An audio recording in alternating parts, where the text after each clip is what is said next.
Let's go up to Abigail in not South, but North Little Rock. What's up, Abigail? Hey, hear me okay? You're breaking up. Try that one again. Oh, what about now? Much better, much better. How we doing? I'm doing good. I do have to say, I was at the Taylor Swift concert on Sunday. Here in Nashville? Yes, it was the best and the worst. Why was it the worst? We all know why it was the best, but why was it the worst? Because of the lightning and the rain, we were stuck in the stadium for 4 hours. Whoa. Did they cancel did they stop the show? And lightning. They did. She played from 10 p.m. to 1:30 a.m. Dude, that's dedication right there. Can we just... Yes. Yeah. Did y'all stay the night in Nashville, or did you have to drive all the way back to Arkansas? No, we stayed and we left early the next morning. We were running on 3 hours of sleep. Hey, some things are worth it, like the birth of a child, the death of a parent, and Taylor Swift. Amen. Oh, you just made Jenna's whole day. Oh my gosh, y'all are, wow. Okay, so what's up? How can I help? All right, so my question is, how do you know in a relationship if you're just too different to make it work? Tell me more. Okay, so I have noticed that I have a habit of dating people that are struggling with emotional regulation and occasionally addiction. And my job is also a therapist. Awesome. And so I tend to see the best in people and always see people for their potential.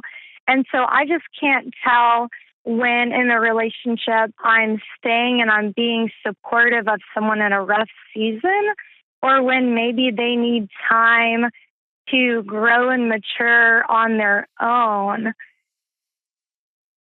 I don't know. I'm kind of struggling with that dynamic of like when to walk away and when you know that someone's ready for a relationship, I guess. Okay, so 2 questions. One, when you say I always see the best in people, that is often code for I need them to be this certain way in my fantasy world because I can't live in a world where people are X, Y, and Z. Mm-hmm. Is that fair, or is that not? Like you can say, "Do this." That's not true at all. I mean, possibly. I feel like I'm a pretty open-minded and understanding person, but I keep on. I don't know how, but I keep on dating people with anger issues. Mm-hmm. And I think that's one of my biggest triggers as well in a relationship. Who had anger issues in your life growing up? Maybe my mom. My dad was the opposite of that, to where he was very passive and not very emotionally available, but he was there doing things like the physical aspects, like paying the bills and changing the oil to my car. And he was like the fun person to hang out with. But my mom, I would say, was mostly the one that was in charge and was always kind of having to be the bad cop too. So when you say he was fun to hang around with, but he was not emotionally available, pull that apart for me.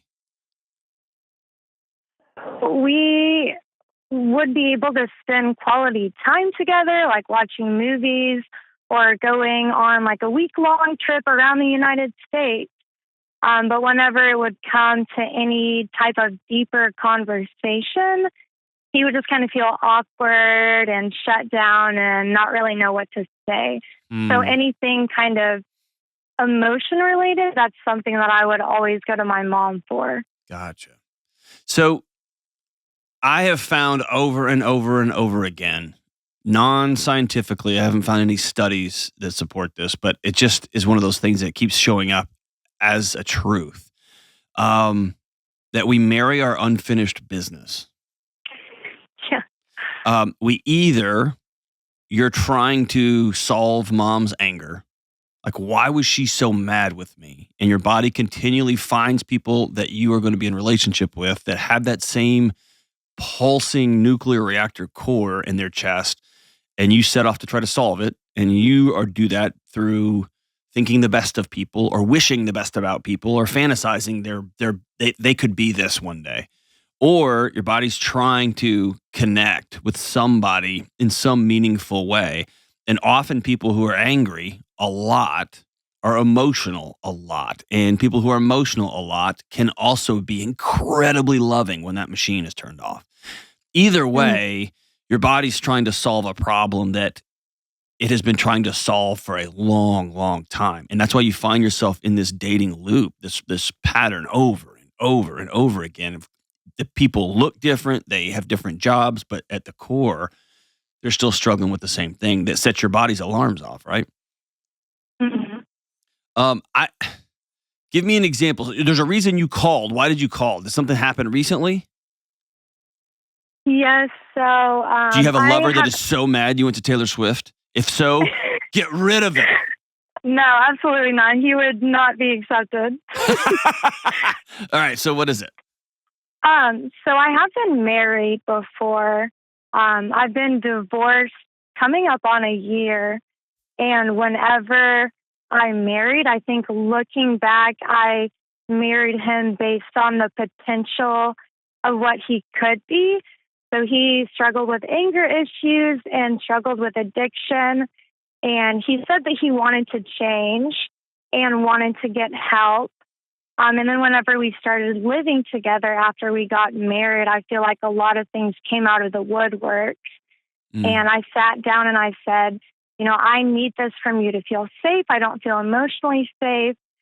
He would gaslight and then do love bombing afterwards. And there was never any physical abuse, but he would like throw things down and slam doors and yell.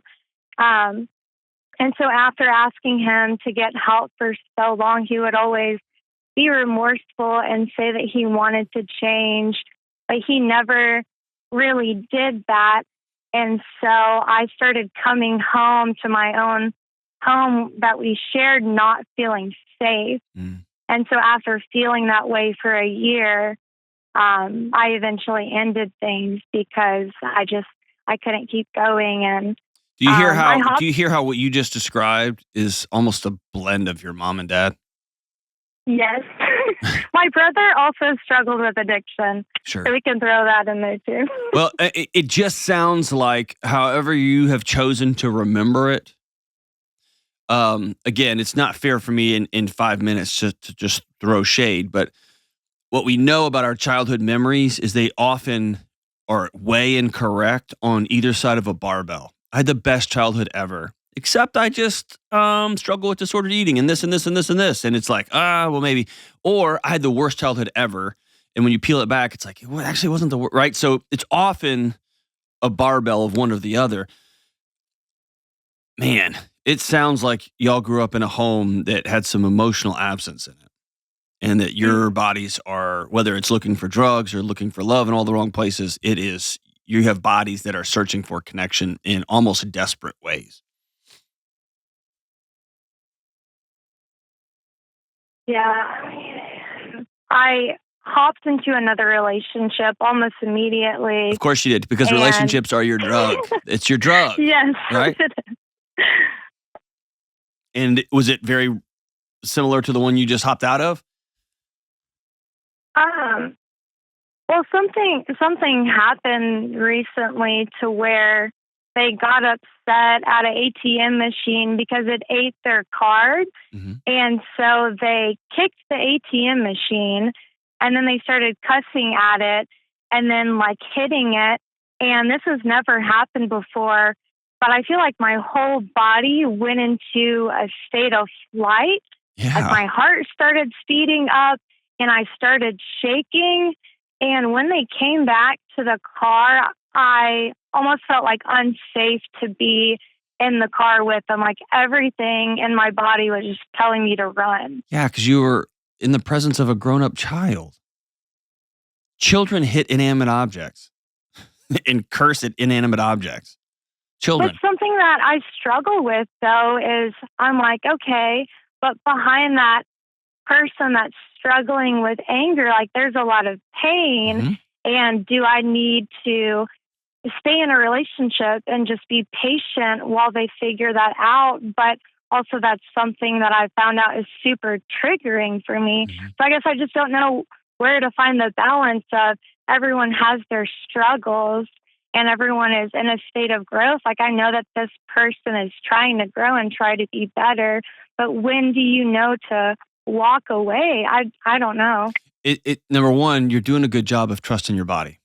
It'll let you know that you're not safe. Number two, you can't fix everybody. I know over time, and that's a pathology for you. That is your childhood wound that you've been carrying around. That let's just use dad as an example. That you are still asking yourself as an adult, what was it about me that was so unlovable that dad wouldn't plug into? Or you're asking yourself, what was it about me that made mom that mad that she smashed the cabinets until one of the drawers came out? And you're continuing to ask that and ask that and ask that, and your body is desperate for connection. And it can get connection through proxies like alcohol, like opiates, like weed doesn't really provide it, but it shuts down the alarm system. Or hopping into relationship after relationship after relationship. It's the same drug. It's just, it's different drugs, but it's the same issue. Right. For me, how do I know we're going to grow, we're growing together, that it's worth sticking it out, is when somebody invites me into their hurt, their pain. That's when I know. I can't keep swan diving or cannonballing into other people's lives thinking I'm going to fix them. They didn't invite me in.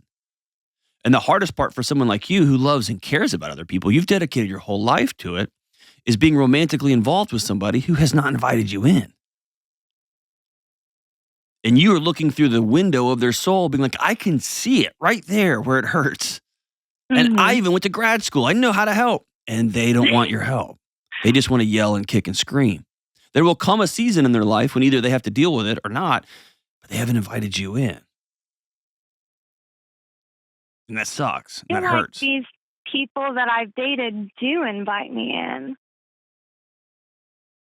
Okay. I feel like they're in a state to where they invite me in, and they always say that they're sorry and try to make up for it. And I can see behavior is a language, them, Abigail. Trying to grow. Behavior is a language. You knew I was going to say Yeah. that. Behavior is a language. And listen, when you're in a relationship with somebody, personal development, which is a phrase that just gives me hemorrhoids, but personal development is something we do together for our relationship, this world we're building together. And that's super unpopular, and it's super not bro science. Whatever, dude, like I gotta smash it and crush. No, dude. My personal development, if I do it all by myself and my wife does her personal development all by herself, we're going to end up 2,000 miles away from each other. So in the morning when this morning I was up at 4:48 in the morning, and I went to the gym, and then I went on the front porch and did my assignment that my counselor gave me. That's all personal development, but it's all working towards the goal of me being a better husband and me being a more peaceful grown man and me being a better dad. So it's working in service of, not just working in service of a six-pack or cooler muscles or getting my job promotion. See what I'm saying? Yeah. And when you are working on you, and you are, and he is working on him, and y'all are working on each other, you're working on yourselves towards a common goal, towards a common mission, there's just an innate, hey man, can you look at this challenge differently than me? Can you see another picture? And that's an invitation in. When somebody sits down with you and it's like, oh, you're a counselor, you can help me not be depressed. That's not an invitation in. When somebody says, oh my gosh, I love how good of a listener you are. Let me tell you about all of my, they're just you're being used as a tool to prop them up. So maybe even feels like an invitation. I think, and you're not going to like this, but I think you need a detox. I think you need a season of being alone, hanging out with girlfriends, having fun adventures, and getting to know who the heck Abigail is. What does Abigail need? What does Abigail want with her one precious, reckless life? What does she want with all of it? And I think when you start answering those questions, then you will meet somebody and your heart will beat a little bit faster and his will too. And y'all will begin the process of creating something awesome together, not just co-competing. I can fix you. I can crush it. I can help fix you. I can dominate it. That's just not a recipe for love. That's a recipe for ongoing, just continuing the family trauma from one system to another. Thank you so much for the call, Abigail. I think you need some peace. Peace. And from there, a new relationship will grow. I'm confident of that. You're too wonderful of a person.